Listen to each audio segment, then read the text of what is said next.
everybody, and welcome to A Story of Light, a live stream musical journey in 19 days.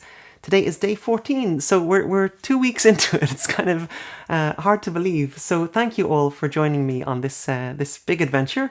And I hope you're enjoying the story so far. And if this is your first time watching, if you've just stumbled onto this live stream and you're tuning in for the first time, you're very welcome. Thanks for joining. And just by way of introduction, my name is Luke Slott. I'm a musician in Dublin, and I mainly focus on setting to music the Baha'i sacred writings. And for the first 19 days of March this year, I'm doing this series of daily live streams for about 15 to 20 minutes per day, with a bit of storytelling and a live song at the end here at AP Studios in Dublin. And this is all in preparation for the release of my upcoming album Home of Light, which is a collection of new songs based on the writings of Abdu'l-Bahá. And if you're not familiar with Abdu'l-Bahá, he was the son of Bahá'u'lláh, the founder of the Baha'i faith, and he's really cherished as an example and a role model to Baha'is and friends around the world. And 2021 marks the centenary of his passing, hence the new album coming out later this year in his honour. So, as usual, all the previous episodes are linked in the description below. So if you want to catch up on what we've been up to here for the last 2 weeks, they're all posted there to watch in your own time. So yesterday we looked at how after 40 years of imprisonment and exile, having never seen his homeland ever again, but having really set people's minds and hearts ablaze wherever he went, Bahá'u'lláh quietly passed away in the Holy Land on May 28th, 1892. And he was 74 years of age. And in spite of the unbelievable onslaught of opposition that he faced from both the religious and political superpowers of the time, he had delivered his message to the world. And that message had come in the form of an ocean of creative output. Over those 40 years, thousands upon thousands of pages consisting of millions upon millions of the most eloquent, profoundly insightful and beautiful verses had flowed out from Baha'u'llah's pen and had captivated the hearts of those who read them. And the essence of all those millions of verses could be summed up in one single word, and that was unity. He had addressed the rulers of the world with the following words. So, Antimo, could you put up the first slide, please? Be united, O kings of the earth, for thereby will the tempest of discord be stilled amongst you, and your peoples find rest. So powerful is the light of unity that it can illuminate the whole earth.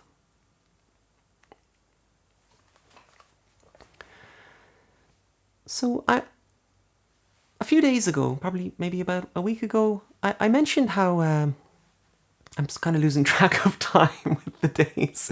But several episodes back, I mentioned how wherever he went, Baha'u'lláh had taught people, in his own words, to consort with the followers of all religions in a spirit of friendliness and fellowship.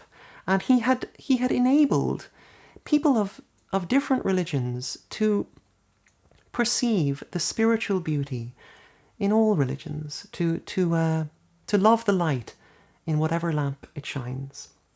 But beyond simply bringing people of different religions together in harmony, he had actually caused people's understanding of religion itself to change. He had written extensively about the nature of those mysterious figures of human history who have founded the great world religions: Abraham, Zoroaster, Krishna, Moses, Jesus, Buddha, Muhammad. He had referred to all of them with a new term. He called them manifestations of God. And he likened each one of them to a mirror, a perfectly polished mirror, each one unique in itself, but reflecting the light of the same sun. And each of them deriving their inspiration, in his words, from one heavenly source, from one God, a God who will forever remain the great mystery of the universe, beyond the grasp of human intellect or description by human language. And through this simple analogy, this analogy of one sun reflected in many mirrors, each mirror, each manifestation of God, addressing the ever-changing needs of an ever-changing world, Baha'u'lláh had dispelled the animosity that had so plagued relationships between people of different religions throughout history. And this was nothing to do with people merely learning to tolerate each other. There was something much deeper was happening. In reality, Baha'u'lláh was bringing about a change in people's perception of religion itself. And there's a very succinct description of this change in perception that he was bringing about that I wanted to share with you today. This comes from a book called One Common Faith. So Antimo, could you put up the next slide, please? Thanks. Baha'u'lláh has not brought into existence a new religion to stand beside the present multiplicity of sectarian organizations. Rather has he recast the whole conception of religion as the principal force impelling the development of consciousness. As the human race in all its diversity is a single species, so the intervention by which God cultivates the qualities of mind and heart latent in that species is a single process. Its heroes and saints are the heroes and saints of all stages in the struggle. Its successes, the successes of all ages. So as we well know from our story, the history of all religion is filled with great trials and struggles and tests of faith. And yesterday we looked at that event, which has always proved itself to be the single greatest test of faith in the history of religion, the passing away of a manifestation of God. Because the question immediately arises, what now? And, I think that one of the great tragedies in the history of world religion is the fact that newly born communities of faith, having been so profoundly united together during the lifetime of a manifestation of God, have so often, at a later stage in their history, divided and fractured into conflicting groups. And just from a personal perspective, I grew up here in Ireland, and this kind of conflict was always like a noise going on in the background of my childhood. Because I'm sure many of you are aware, wherever you're watching from, you're probably aware that we had a long history of conflict between Catholics and Protestants in Ireland. And thankfully, Ireland is now a very peaceful place. But this conflict went on in different forms for hundreds of years between these two communities of people who essentially share a common faith. They are all Christian, but because they have had certain disagreements about their common faith, they have had their conflicts throughout history. And I think we see this tragedy of sectarian conflict afflicting many religions throughout world history. And so in order to prevent this kind of division from ever happening again, Baha'u'lláh did something totally unique in the history of world religion. He did something that had never been done before. He wrote a will. And in this will, he established something that is known as a covenant, a kind of a binding connection between him and his followers. And this connection would protect their unity and would act as an indestructible safeguard against sectarian division. And in God Passes By, Shoghi Effendi describes Baha'u'llah's will in these very strong words. So, Antimo, can you put up the next slide, please? Thanks. Written entirely in his own hand, this unique and epoch-making document, designated by Baha'u'lláh as his most great tablet, can find no parallel in the scriptures of any previous dispensation. For nowhere in the books pertaining to any of the world's religious systems do we find any single document establishing a covenant endowed with an authority comparable to the covenant which Baha'u'lláh had himself instituted. And this covenant could be summed up in one single instruction from Baha'u'lláh to his followers, and that was that after his passing, they would turn their hearts, one and all, to one person and one person only, a person who would be his successor, his representative, and in the words of Shoghi Effendi, the mirror of his light. And that person, to nobody's surprise, was his son, Abdu'l-Bahá. And at the time of Baha'u'llah's passing, Abdu'l-Bahá was now 48 years old, having left Persia at the age of 9, and having spent his life as an exile and a prisoner ever since. And he was unshakably devoted to his father, both as an adoring son and as a committed believer in his father's message, a message that he had grasped more perfectly than anybody else. And in God Passes By, Shoghi Effendi gives us this really, really beautiful, moving description of Abdu'l-Bahá. So, Atmo, can you put up the next slide, please? Thanks. He it was whose auspicious birth occurred on that never-to-be-forgotten night, when the Bab laid bare the transcendental character of his mission to his first disciple, Mullah Hussein. He it was whose tender soul had been seared with the ineffaceable vision of a father, haggard, dishevelled, freighted with chains, on the occasion of a visit as a boy of 9 to the Siyah Chal of Tehran. Against him, in his early childhood, whilst his father lay a prisoner in that dungeon, had been directed the malice of a mob of street urchins who pelted him with stones, vilified him, and overwhelmed him with ridicule. His had been the lot to share with his father, soon after his release from imprisonment, the rigours and miseries of a cruel banishment from his native land. His had been the unique distinction of recognising, while still in his childhood, the full glory of his father's as yet unrevealed station, a recognition which had impelled him to throw himself at his feet and to spontaneously implore the privilege of laying down his life for his sake.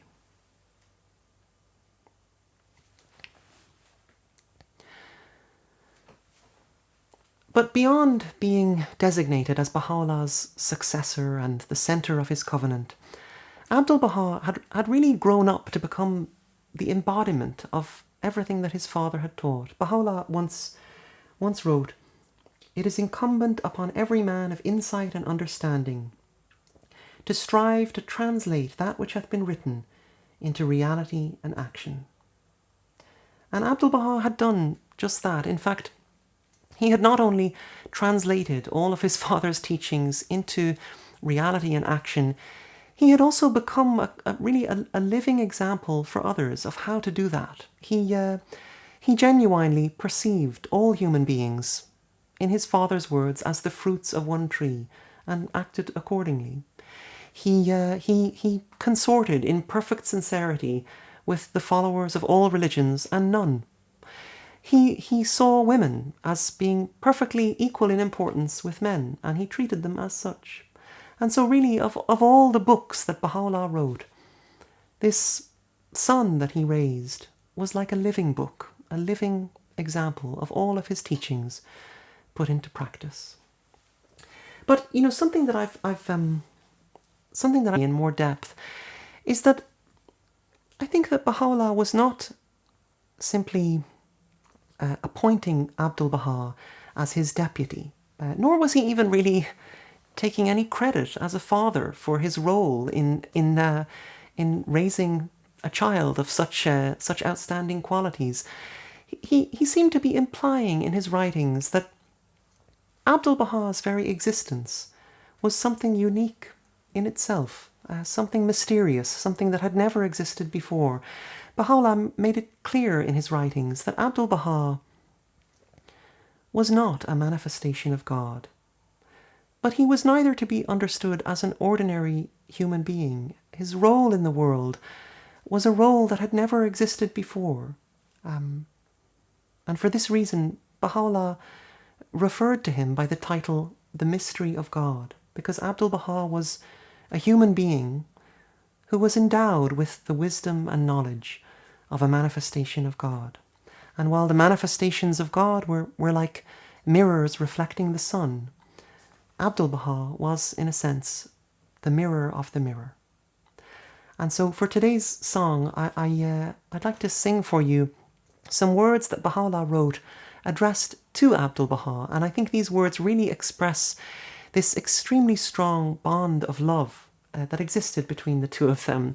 And, I think that these words are almost like a kind of a divine love letter from Baha'u'lláh to his son. And so if you're fasting today, I hope that you have a good fast. And if you've already broken your fast, I hope you had a good fast. And I hope that you'll join me tomorrow for day 15 of A Story of Light. This song is called Apple of Mine Eye.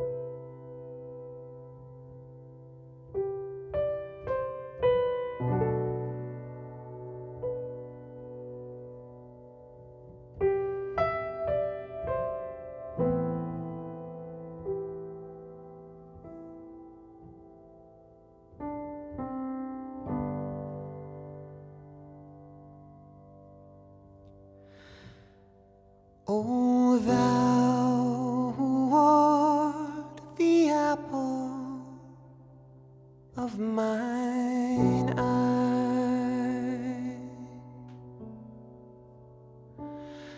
O thou who art the apple of mine eye,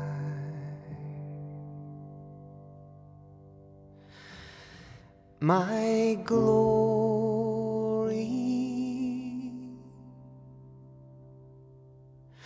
the ocean of my loving kindness, the sun of my bounty, the heaven of my mercy, rest upon thee.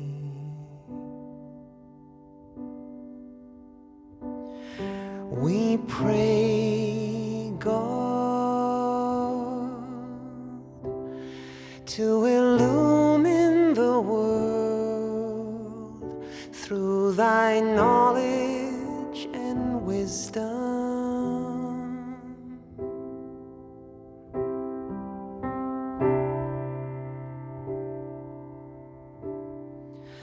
And to ordain for thee that which will gladden thine heart and impart consolation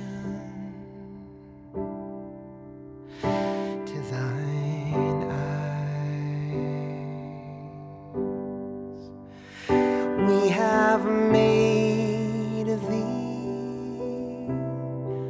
a shelter for all mankind,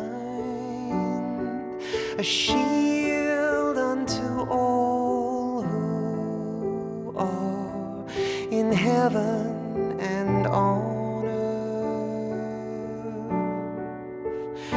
We have made thee a shelter for all mankind, a shield unto all who are in heaven and on earth. Oh, thou